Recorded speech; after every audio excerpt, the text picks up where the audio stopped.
Hey guys, happy Saturday. I'm in the parking lot of my local Dollar Tree. I'm going to head in and see what I can find. And then I'm going to head into Walmart and I'll take you in with me. I usually do Walmart pickup, so I don't go into the stores a whole lot to see what the shelves are looking like. And I kind of just want to check things out and see how it's looking in my area. And feel free to leave comments down below what it's looking like in your area. I know some areas are not hit as bad. Some areas are looking just fine. And I want to encourage you guys to keep on prepping because looks can be deceiving. Your shelves can look totally fine today and tomorrow be completely wiped out. And I believe one day that will happen.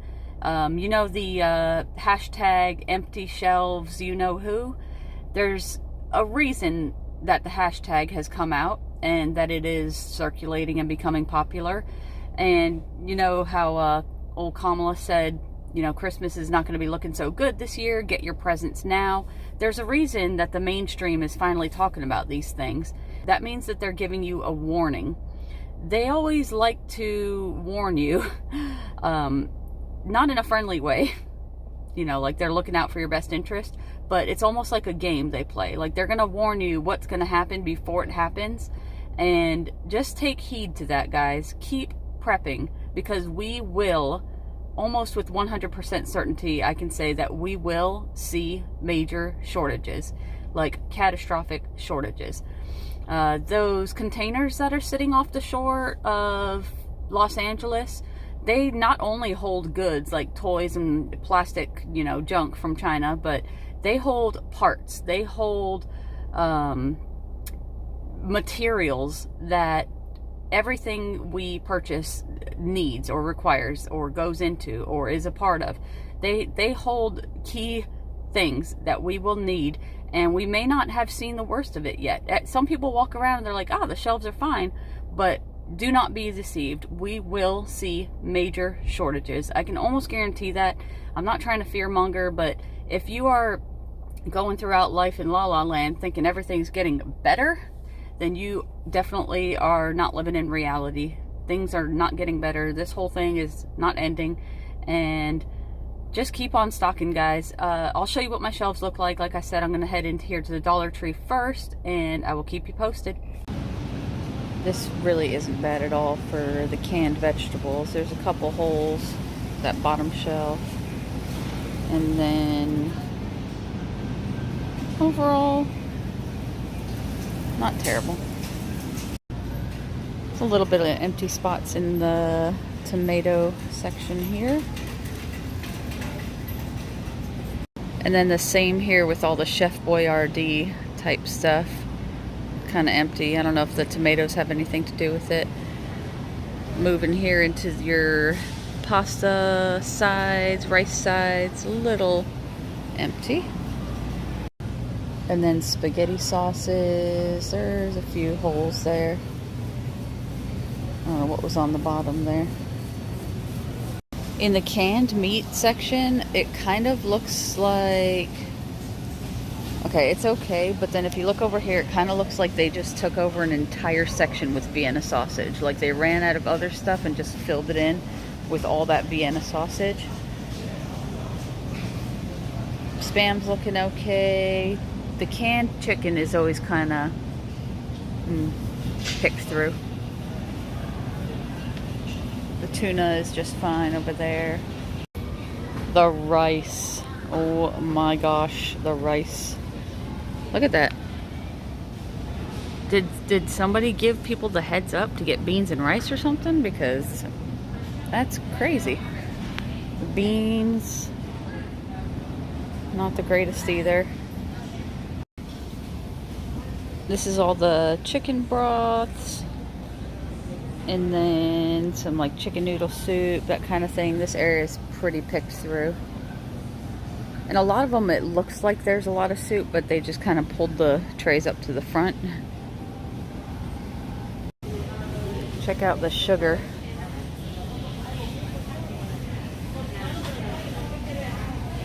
Sugar's not looking so good. Okay, so here are some preps that I added from Walmart today. It's not too much, but I like to add a little bit every time I go with my normal grocery trip. I grabbed some of this baking mix. You can make pancakes, biscuits, and I'm sure there's other things you can make with it. It's a 2.5 pound box. And then this Nido.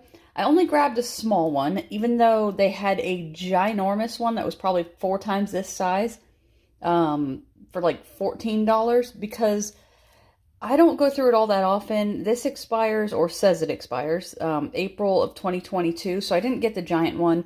But this stuff is delicious. If you ever run out of milk and you need something that tastes really good instead of the other types of powdered milks, or even the canned, or what is it, the Gosner milk, this stuff is delicious. So I highly suggest getting some of this. And then I got a couple boxes of like scalloped potatoes. I really like these. 1 can of pineapple chunks just to replace the one that I had used. I always replace whatever I use from the Prepper Pantry. A big thing of avocado oil. I cook with avocado oil anytime I'm doing high heat, like frying, because I want to say it's like a 500-degree smoke point. I don't know if it says it on here, but it has a really high smoke point, which means that it's not producing carcinogens like your other types of oils that have a lower smoke point. Anyway, I got some pork roast and pot roast seasoning mix. I like to have these like powdered mixes and stuff on hand. And then I got some roast beef, the canned roast beef. These are like $2.74. They taste really good. There's a whole lot of broth in here. It's a 12-ounce can, but I would say that there's probably actually 8 ounces of meat and 4 ounces of broth, or maybe not even 8 ounces of meat. But I have found that my dog enjoys the broth. So if I pour some over his dry dog food, it's like an extra treat for him. I got some more green beans. And then I've never tried asparagus in a can. If you have, please let me know. But I was just kind of curious as to if this would be good or not. And I like to have a good variety of vegetables in the Prepper Pantry. So let me know if you've tried these. I just got 2 of them because I didn't want to load up just in case they don't taste good. And then, of course, the infamous chicken noodle-os. I grabbed every single last one that they had on the shelf because they hardly ever have these anymore. And my son loves them, so I'm going to take all of them. I'm sorry for anyone else who likes chicken noodle-os. Hopefully you enjoy the other shapes of chicken noodles. And then I'll show you what I got at the Dollar Tree today. Okay, so I'm going to show you guys what I got at the Dollar Tree real quick. Kind of quick, not so quick. I got some more pink Himalayan salt. This, to me, is the best kind of salt you can get, and that is a big bag. 1 pound for $1. I got some shaving cream, a couple things of deodorant for my son. He'll probably kill me for putting this in a video, but if you can see that, it's aluminum free, which I think is a good idea for your deodorant, and I'm glad that they're making aluminum free deodorant at the Dollar Tree. I got a couple more of the Gosner Foods milk. Obi's going crazy over there. 2 more things of sponges, so 4 sponges. Never have too much. I got some latex gloves. I guess it's just 6 individual gloves. If you got to deal with anything dirty, it's good to have them on hand. No pun intended. And then I got some clear packing tape. I love electrical tape. Is that weird? Electrical tape is just so strong, so handy. You can use it for anything.